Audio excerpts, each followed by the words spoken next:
눈으로 볼 수 없어도 느껴지는 것. 사람의 마음은 참으로 신기하게도 정말로 있는지 없는지 알 수가 없습니다. 멀리 있는 컵이나 꽃병은 그림자를 통해 실체를 확인할 수 있고, 옆에 있는 반려동물은 따뜻한 체온과 세찬 박동으로 존재하고 있음을 느낄 수 있습니다. 그러나 마음이란 무게를 측정하거나 만져보거나 과학적으로 분석할 수가 없습니다. 그렇다고 무시할 수도 없습니다. 어느 날 아이가 말없이 등교를 거부하면 초조하고 불안해집니다. 직장을 옮기거나 학년이 바뀌어 새로운 환경에 적응해야 하면 긴장되고 마음이 무거워집니다. 하던 일이 잘 풀리지 않을 때면 답답하고 화가 납니다. 사랑하는 사람의 행동이 예전 같지 않을 때면 실망하고 우울해집니다. 그러다 휴일 아침 느긋하게 늦잠을 자고 일어나 맑은 하늘을 바라보면 편안하고 행복해집니다. 이처럼 우리는 수많은 감정과 생각, 느낌, 감각에 둘러싸여 있는데, 그것들이 어느 순간 한꺼번에 왈칵 쏟아져 나와서 일상에 제동을 걸기도 합니다. 이렇듯 마음이란 어떤 형태로든 우리 삶에 관련되어 나타납니다. 그런데 사람의 마음이 태어났을 때부터 완성된 형태로 짠하고 나오는 것은 아닌 모양입니다. 뱃속의 아이가 어머니의 양수 안에서 손가락을 빠는 사진을 본 적이 있습니다. 아주 기분이 좋아 보였습니다. 실제로 즐거운 순간일지는 잘 모르겠지만 아무 걱정 없이 평온한 느낌이었습니다. 고민이나 괴로움이나 슬픔 따위와는 무관하게 양수를 떠다니던 아이가 험난한 이 세상에 나오는 것은 정말로 대단한 일 같습니다. 게다가 이 세상에 나오고 싶어서 또는 이 집에서 태어나고 싶어서 태어난 아기는 한 명도 없습니다. 오직 운명적으로 그 집의 아이로 태어납니다. 그래서 사람의 시작은 어쩌면 마음 역시 영문을 알 수 없는 데서부터 시작된다고 생각합니다. 사실 아이가 태어나고 싶은 곳은 부유한 집안이었는데, 1지망에 떨어지고 2지망도 떨어져서 할 수 없이 3지망이었던 가난한 집에서 태어난 것은 아니지 않겠습니까? 그래서 나는 늘 이렇게 생각합니다. 이러쿵 저러쿵 말하기 전에 산다는 것이 선행되어야 한다. 우리는 좋든 싫든 살고 있는 것이다. 심리상담을 통해 많은 사람을 만나고 많은 이야기를 들으면 들을수록 사는 것이 참으로 대단한 일이라고 통감하게 됩니다. 환자 중에 이런 말을 한 사람이 있었습니다. 사는 보람이 전혀 없어요. 돈도 없고 재능도 없고 열심히 살아도 앞이 보이지 않습니다. 미래는 암울하기만 해요. 저 그래도 살아야 할까요? 나는 이렇게 대답했습니다. 당신은 대단한 사람입니다. 다른 사람은 보람이 있어서 행복해서 산다고 말합니다. 그것은 당연한 이야기입니다. 그런데 당신은 보람 없이도 산다니 그보다 대단한 일이 어디 있겠습니까? 아무것도 없지만 지금 잘 살고 있다면 그 산다는 것만으로도 이미 충분히 대단한 것입니다. 그랬더니 그 사람이 과연 그렇군요? 하고 웃으며 대답했습니다. 그 사람의 이야기를 들을 즈음에는 나도 더욱 열심히 살아야겠다고 힘을 냈었는데 말이지요. 어쨌든 일단 살아갑니다. 괜찮지 않은 날도 아무 일 없듯 살아내는 것, 우리는 그것만으로도 대단한 일을 하고 있습니다. 눈보라 몰아치는 날도 인생. 마음의 실체는 눈으로 볼 수 없기에 때때로 다양한 모양과 상태를 가진 날씨에 비유하기도 합니다. 마음이 날씨와 같다면 살을 애는 듯한 매서운 바람도, 눈보라도 일어나지 않는 잔잔한 상태를 가장 이상적인 때라고 생각합니다. 그리고 그런 것이 가능하다고 믿습니다. 하지만 폭풍우, 천둥, 번개, 안개, 눈, 소나기 전부 포함해야 날씨가 되는 것입니다. 눈부시게 햇빛이 비치면 그런 날이 계속해서 이어지기를 바랍니다. 하지만 1년 내내 햇빛이 쏟아진다면 마냥 좋다고 할 수 없습니다. 땅이 메마르고 농작물이 제대로 자라지 못해 생태계에 큰 위협이 되겠지요. 그런데도 우리의 생각은 한 가지로 고정되어 있습니다. 마음의 날씨도 그러해서 누구도 거센 비가 내리기를 원하지 않습니다. 어딘가에 날씨가 좋은 곳에서만 사는 사람들이 있다고 착각하고 있는 것은 아닐까요? 그리고 그런 사람과 비교해서 나는 왜 이 모양으로 살까? 나는 불행해하며 한숨을 쉬고 있지는 않은가요? 하지만 그런 곳도 그런 사람도 없습니다. 사람은 자연의 힘과 과학기술로 온갖 일을 척척할 수 있게 되면서부터 무슨 일이든 다 자신이 해내고 있다고 착각합니다. 그래서 뭔가 이상한 일이 생기면 나 아닌 다른 사람이 저질렀겠지, 내가 하지 않았으니 내가 했겠지 하는 단순한 발상을 합니다. 마음의 문제를 포함한 너무나도 많은 일이 사람의 지배를 벗어나 일어나고 있는데도 말입니다. 길을 걷고 있는데 갑자기 비가 내리거나 우박이 떨어지기 시작한다면 우리는 어떻게 할까요? 날씨를 그대로 받아들이고 옷이나 가방이 젖지 않을 방법들을 자연스럽게 떠올릴 것입니다. 그런데 어떤 문제로 다투거나 기분이 상하면 잔잔한 내 마음에 비를 내리게 했다며 다른 사람을 탓하고 원망합니다. 역시나 자신을 바꾸려 하지 않고 자신을 둘러싼 주변을 바꿔서 행복해지려고 합니다. 좋은 날이 계속되기를 바라는 것처럼 말이지요. 폭풍 후까지 포함해야 날씨라는 것을 실감하면 날씨의 변화, 곧 마음의 변화에 스스로 대응할 수 있게 됩니다. 비가 내리면 우산을 쓰고 눈보라가 몰아치면 창문을 잘 닫는 것처럼 말입니다. 그렇게 스스로 움직이지 않고 주변이 바뀌기를 바란다면 사는 재미가 없을 수밖에 없습니다. 그것은 제대로 산다고 할 수 없습니다. 마음에 거센 바람이 부는 날도 비가 내리는 날도 어떻게 해야 내가 다치지 않고 온전하게 살아갈 수 있을지 생각해야 합니다. 오늘도 실패하면서 배우는 삶. 살다 보면 고민하거나 좌절하는 일이 생깁니다. 매일 좋은 일만 있다면 그게 훨씬 부자연스럽지 않겠습니까? 예를 들어 아이가 걸음마를 시작할 때 여기저기 부딪히고 넘어지는 것이 당연합니다. 잠깐의 아픔 때문에 울음이 터질 때도 있지만 아이는 다시 일어나서 걷습니다. 업무상의 실수나 환경의 변화, 관계의 갈등에 따른 고민도 그러하지만 부딪히지 않고 움직이는 일은 없다고 요즘 들어 더욱 절실히 생각하게 되었습니다. 그렇게 실패하면서 앞으로 점점 나아가는 것이 삶이라고 생각합니다.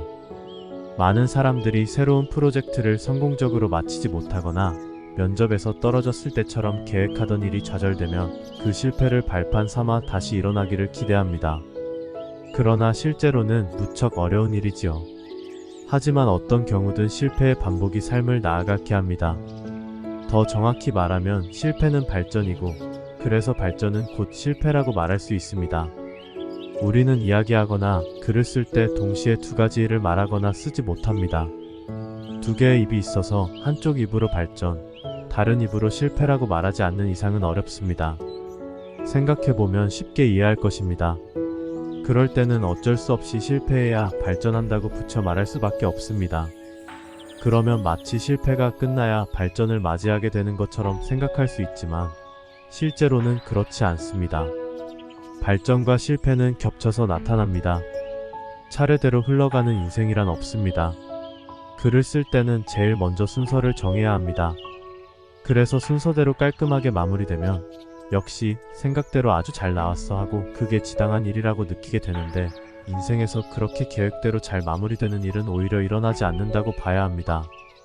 살아가면서 누구나 크고 작은 실패를 경험합니다. 그렇게 성장하기 때문에 실패는 곧 발전입니다. 그래서 엄청난 발전은 동시에 큰 고통을 수반합니다.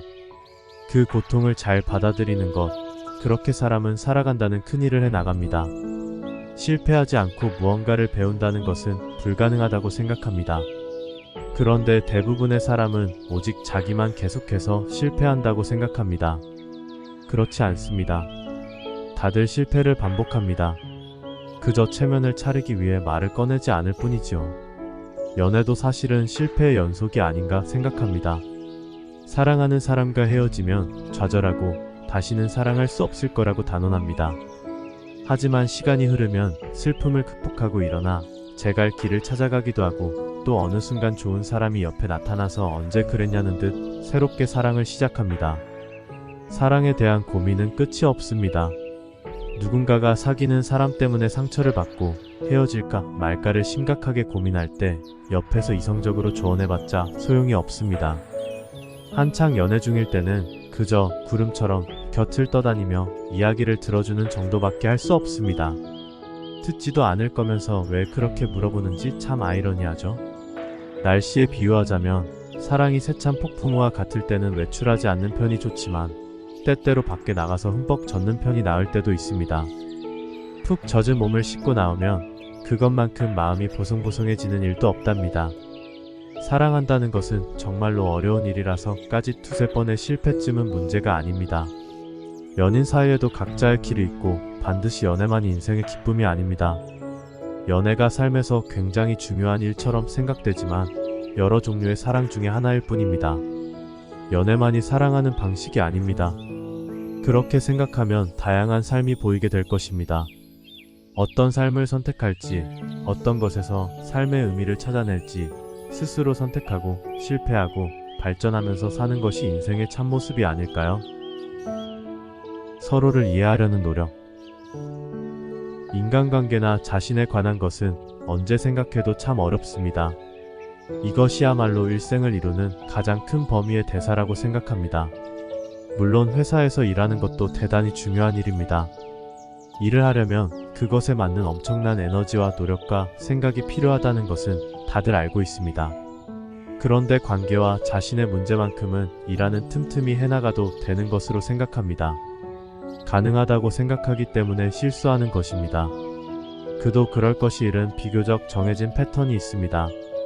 그 패턴 안에서 열심히 하면 어느 정도 결과가 나오지만 관계나 자신에 관한 문제에는 정답도 규칙적인 패턴도 없습니다. 그래서 안타깝게도 다른 사람에게 해답을 구할 수 없습니다. 직접 발견하는 수밖에는 뾰족한 수가 없지요. 그런 의미에서 자신의 삶을 창조하고 이끌어가는데 일보다 자신과의 관계에 주안점을 둬야 하지 않을까요? 관계나 가정, 자신의 삶에 대해 잘 되고 있다고 말할 수 있는 사람이 얼마나 될까요? 다들 겉으로는 어려운 일 없이 잘 되는 것처럼 보입니다. 그래서 왜 우리 집만 이런 거지? 하고 한탄하는 사람이 많지만 만사가 순조롭기만 한 집은 없습니다. 대사를 이루려면 그 일에 따르는 고통과 즐거움이 있습니다.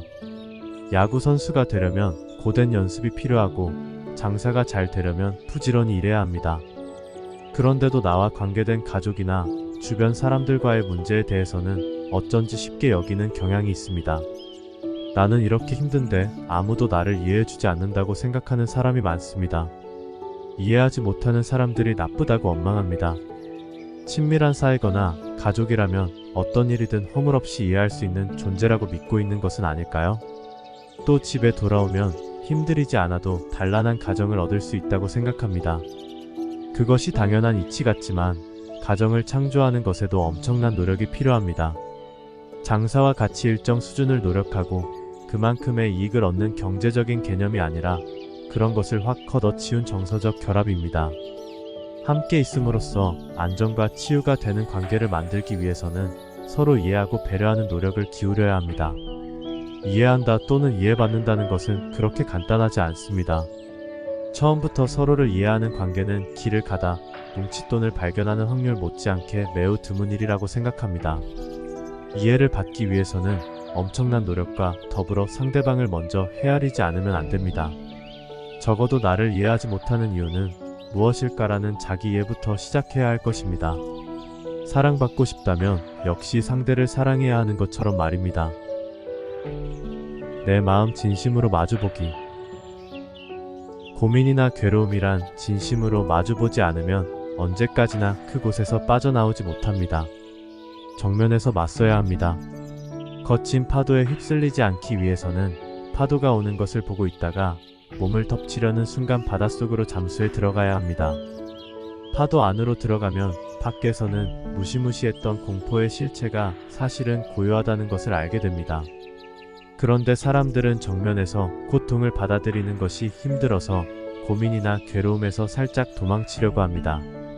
도망치기 위해서 이 녀석이 나빠, 저 녀석이 나빠라며 다른 사람을 탓합니다. 누군가를 탓하는 한 자신은 그 문제에 정면으로 마주하지 않아도 되고 그만큼 책임은 가벼워지게 됩니다. 그러나 누군가를 비난하는 것은 일이 정리된 듯한 착각일 뿐 문제 해결은 되지 않는다는 것을 기억해야 합니다. 노력해서 해결해야 된다고 생각하면 문제가 훨씬 먼 저편에 있고 손에 닿지 않는 것처럼 느껴집니다. 하지만 문제란 한 사람 한 사람에게 아주 구체적으로 매일 주어지는 것입니다. 그것도 전부 다른 문제를 줍니다. 대부분 엄마가 아이를 보며 나는 이렇게 자기를 위해 성적을 걱정하고 있는데 어쩌면 쟤는 저렇게 태평한 얼굴로 놀 수 있는 것일까라고 생각합니다. 이런 경우 자기 아이에게만 문제가 있다고 생각합니다. 문제가 있는 것은 저쪽이고 나에게는 아무런 문제가 없는데 오히려 신경 쓰느라 피곤해 죽겠다고 생각하면서 말입니다. 하지만 그렇지 않습니다. 분명히 자신에게도 문제가 있을 것입니다. 성적에만 신경 쓰는 자신, 볼 때마다 공부하라고 잔소리를 해대서 아이를 몸서리치게 하고 기력을 빼앗는 자신. 어쩌면 더 깊은 곳에 마음의 문제가 감춰져 있고 그 문제를 일으키는 것은 자신인지도 모릅니다. 문제를 정면으로 받아들여 생각해보면 다른 시점에서 문제가 보이게 됩니다. 저 녀석이 나빠라고 일방적으로 몰아붙이고 벌컥 화를 내는 것은 아무런 노력도 하지 않고 100만 원을 줍겠다는 발상에 가깝습니다. 그런 아이가 지금 자신의 아이라는 점을 받아들이고 나서 아이를 마주보지 않으면 문제를 해결할 수 없습니다. 남자친구와 만나기로 약속한 날, 약속 시각이 1시간이 지나도록 연락도 받지 않고 오지 않는 남자친구 때문에 지칠 대로 지쳐있는데 저 멀리서 느릿느릿 걸어오며 손을 흔들 때 10중 8구 내가 왜 이 인간을 좋아하게 되었을까 하며 한숨을 내쉴 것입니다. 이때도 남자친구가 나쁘다고 말해봤자 소용이 없습니다. 더구나 한두 번도 아니고 상습적으로 약속을 지키지 않고 미안해하지 않는 남자라면 단순히 잔소리로 넘어갈 문제가 아닙니다. 마찬가지로 이 남자를 좋아하게 된 나라는 지점에서 출발해야 합니다. 우리는 수많은 문제 속에서 살아갑니다. 그럴 때는 지금의 상태를 탓하지 말고 자신을 먼저 돌아보며 평온한 일상과 마주할 수 있는 열쇠를 찾아야 합니다. 무슨 일이 있어도 화를 내면 안 된다는 말이 아닙니다. 때론 화를 내는 것이 해결의 계기가 되기도 합니다. 화를 낸다는 것은 진심이 담기기 때문입니다. 화를 냈더니 상대가 반성하고 진심으로 다가오는 일도 자주 있습니다. 전보다 더 좋은 관계가 되었다든지 지금까지 외면하던 사람이 마음을 열어주는 경우도 있습니다. 이런 점이 관계의 어려움이자 인생의 묘미겠지요. 야구에서 투수가 공을 던지고 나서 바로 수비에 들어가지 않으면 안 됩니다. 제대로 뒤처리를 하지 않으면 쓴 결과만 남을 뿐입니다. 때로는 화를 낸 후에 괜히 했다는 생각이 들 때가 있습니다. 그럴 때는 화낸 후에 자신을 조금 돌아보는 게 좋습니다. 내가 너무 감정적으로 말하지 않았는지, 상대의 입장을 전혀 고려하지 않았는지, 문제를 벗어난 말로 공격하지는 않았는지 생각해봐야 합니다. 순수한 분노는 대개 두 사람에게 개운한 뒷맛을 남깁니다. 아무리 옳은 말이라도 말에서만 그치는 것이 아니라 상대의 이야기도 듣고 자기의 생각을 충분히 전달해서 서로의 타협점을 찾아야 합니다. 고민은 엉킨 실을 풀듯 살살. 우리는 자주 이런 생각에 빠집니다. 다른 사람은 고민도 없이 잘 살고 있는 것 같은데 왜 나만 이렇게 힘들까? 역시 사람과 사람 사이에 넘기 힘든 선이 있는 것 같아. 인생관이나 라이프 스타일이 달라도 상대와 거리를 느낍니다. 그래서 어느 쪽이 옳은지, 어느 쪽이 행복한지를 비교하게 됩니다. 실제로 어느 쪽이 더 행복한가를 따져보면 다양한 의견이 나와서 재미있을 것 같지만 그런 것은 생각해봤자 소용이 없습니다. 고민하지 않고 단순하게 사는 삶이 행복해 보인다고 한들 막상 따라하는 것이 쉽지 않다는 것을 알 수 있습니다. 이때 가장 중요한 것은 넘기 힘든 선 너머에 있는 사람과 어떻게 하면 진실한 관계를 맺을 수 있을까 하는 것입니다. 타인과 나 사이에 있는 선을 뛰어넘어 관계를 맺는 것은 어쩌면 거의 불가능에 가까운 일인지도 모릅니다. 그럼에도 해보자고 굳게 마음을 먹는 것이 진정한 사랑이 아닐까 생각합니다. 어려운 일이라는 것을 확실히 인지하면 한두 번의 실패쯤은 큰일이 아니게 됩니다. 포기하지 않고 또 해보자고 하면 신기하게도 상대와의 관계에 변화가 생겨납니다. 급격한 변화라기보다는 밤이 서서히 밝아져 어느새 아침이 된다는 느낌입니다. 인생에 똑같은 상태란 있을 리가 없습니다. 사람과 사람 사이 역시 확연히 달라진 것처럼 느껴져도 다음 날이 되면 영문을 알 수 없게 멀어지기도 하고 그러다 또 가까워지면서 그동안 알지 못했던 것을 알게 되는 과정이 수없이 되풀이되는 것입니다. 관계는 나무 그릇에 옷을 바르는 것과 같아서 시간을 기다리고 정성을 들일수록 점점 빛을 발합니다. 고민이 생기면 무슨 일이든 생각대로 되지 않고 사방팔방이 꽉 막혀있는 것 같습니다. 평온한 하늘에 먹구름이 들이우면 뭔가 안 좋은 일이 일어날 것 같아라며 지레 겁을 먹듯이 실체가 보이지 않는 문제가 생기면 불안감에 휩싸이곤 합니다. 예를 들어 고부 갈등을 해결하려고 하면 남편과의 관계가 삐걱거리고 남편과 잘 풀어보려고 하면 시어머니와 삐걱거리게 됩니다. 그러다 보면 아이가 엮이고 친정, 시댁, 형제, 친구, 일, 시간, 돈, 행복, 건강까지 나와 관계된 모든 것들이 얽히고 설킨 실 같아집니다. 실제로 삶이란 엉킨 실을 푸는 것과 같습니다. 서로 한데 뒤섞인 실을 풀려고 할 때 조바심을 내고 그 안에서 실 하나를 억지로 빼내려는 사람이 있지 않습니까? 그런데 그렇게 하면 실은 점점 더 꼬여버립니다. 관계도 마찬가지입니다. 시간을 들여 조심스럽게 빼지 않으면 못 쓰게 됩니다. 얽히고 설킨 실몽당이를 풀기 위해서는 아이를 다루는 것처럼 살포시 부둥켜 안고 여기저기를 살살 어루만지고 잡아당기며 푸는 게 가장 좋은 방법입니다. 고민도 그와 비슷합니다. 살살 다루는 것이 답답해 보여도 결국에는 최선의 해결책이 됩니다. 예전에 상담받으러 온 사람에게 그렇게 얘기했더니 시일이 지나고 찾아와서는 이렇게 말했습니다. 그때 이쪽은 죽느냐 사느냐 하는 판국인데 엉킨 실을 살살 풀라니 도대체 무슨 헛소리를 하는 거야 라고 생각했습니다. 하지만 나중에 생각해보니 그 말이 맞다는 걸 깨달았습니다. 어떤 일이든 조금씩 살살 풀어야겠다고 생각하고 행동하면 나중에는 눈 깜짝할 새에 술술 풀리는 경험을 하게 될 것입니다. 날뛰는 마음을 끌어안고 어루만질 수 있는 것은 오직 자신뿐이라는 것을 기억하시기 바랍니다. 폭풍 후도 언젠가는 그친다. 우리는 인생에서 마주하는 갈등이나 고민 같은 작은 돌부리에 넘어지는 중에도 다치지 않기 위해 더 나은 상황을 위해 암중모색하며 최선을 다하려고 합니다. 그런데 이때 중요한 것이 있습니다. 바로 희망을 잃지 않는 것입니다. 그리고 자신이 하는 행동을 무의미하다고 생각하지 않는 것입니다. 자신에게 닥친 문제를 해결하기 위해 골똘히 생각하다 보면 어쩐지 무의미하게 느껴져서 화가 날 때가 있습니다.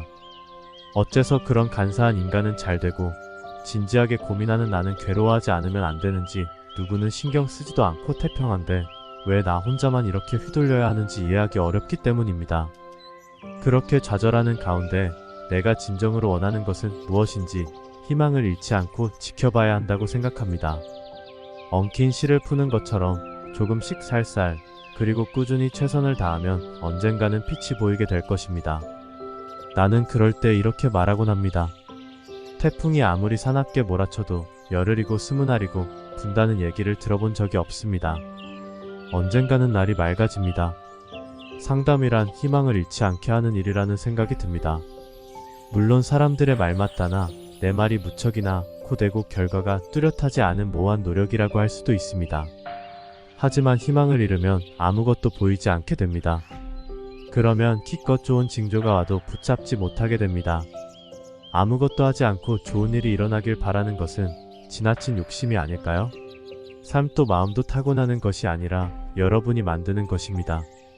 희망이 흔들릴 때는 자신이 가진 기량과 결단력을 믿어야 합니다. 자신을 믿고 개발해야 합니다. 여기저기서 들은 정보로 남과 비교하여 자신은 틀렸다면서 좌절하고 나쁜 점만을 과하게 고치려고 한 적은 없습니까? 인생의 배인 습관이 쉽게 고쳐질 리 없습니다. 물론 노력에 따라 바뀔 수도 있겠지만 자신의 약점을 고치는데 몇 달, 길게는 몇십 년이 걸린다고 한다면 오히려 자신에게 없는 좋은 점을 새롭게 개발하는 편이 더 빠르고 이득이지 않을까요? 그동안 배운 영어로 누군가와 이야기할 때 이런 내가 이렇게 밖에 말하지 못하다니 난 영어에 소질이 없나 봐 라고 부정적으로 생각하면 점점 더 말하는 것에 자신감을 잃고 못하게 됩니다. 반대로 그래도 이만큼 말했다고 긍정적으로 생각하면 공부에 더욱 재미를 느끼고 말하기가 점점 편해집니다. 매사에 부정적인 생각이 들 때면 이만큼 해냈다, 이만하길 다행이다 등 긍정적인 생각으로 전환하는 연습을 해보세요. 어떤 상황에서든 희망을 잃지 않게 될 것입니다. 단 한 번뿐인 여러분의 소중한 삶을 마음먹은 대로 살 수 있기를 바랍니다. 시간에도 기세 같은 것이 있어서 나쁜 쪽으로 움직이기 시작하면 나는 이것밖에 못해라든가 나는 이런 나쁜 점이 있어 더 이상 못하겠다 라고 생각하게 됩니다. 생각이나 감정이 부정적으로 흐르기 시작하면 아무리 노력해도 거스를 수가 없습니다. 스포츠 경기 중에 시간을 끄는 플레이가 있습니다. 전세를 역전시키거나 상대편 선수의 감정을 교란시켜 허점을 찌르기 위한 전술 중의 하나입니다. 어디까지나 지나치게 고의적으로 하면 안 되겠지만 그러다 보면 의도한 대로 경기의 흐름이 바뀔 때가 있습니다. 여러분도 사는 동안에 시간을 끄는 것을 기억하면 좋겠습니다. 아무리 해도 마음을 추스르기 힘들고 분위기를 전환하고 싶다면 시간을 끌며 나를 둘러싼 부정적인 흐름을 바꿔보는 것입니다. 그럴 때는 맛있는 밥을 먹는다든가, 잔다든가, 산책을 간다든가, 좋아하는 음악을 듣거나 하는 식으로 다른 행동을 하는 것입니다. 아주 단순한 것이어도 상관없습니다. 참고로 나는 잡니다. 이 방법이 나에게 가장 잘 맞습니다. 어떤 방법이 좋을지 고민이라면 일단 잠을 청해보는 것도 좋습니다. 그리고 자기 전에 가만히 누워 오고 있는 내일을 생각하며 이렇게 말해보세요. 아침에 일어나면 또 다른 바람이 분다.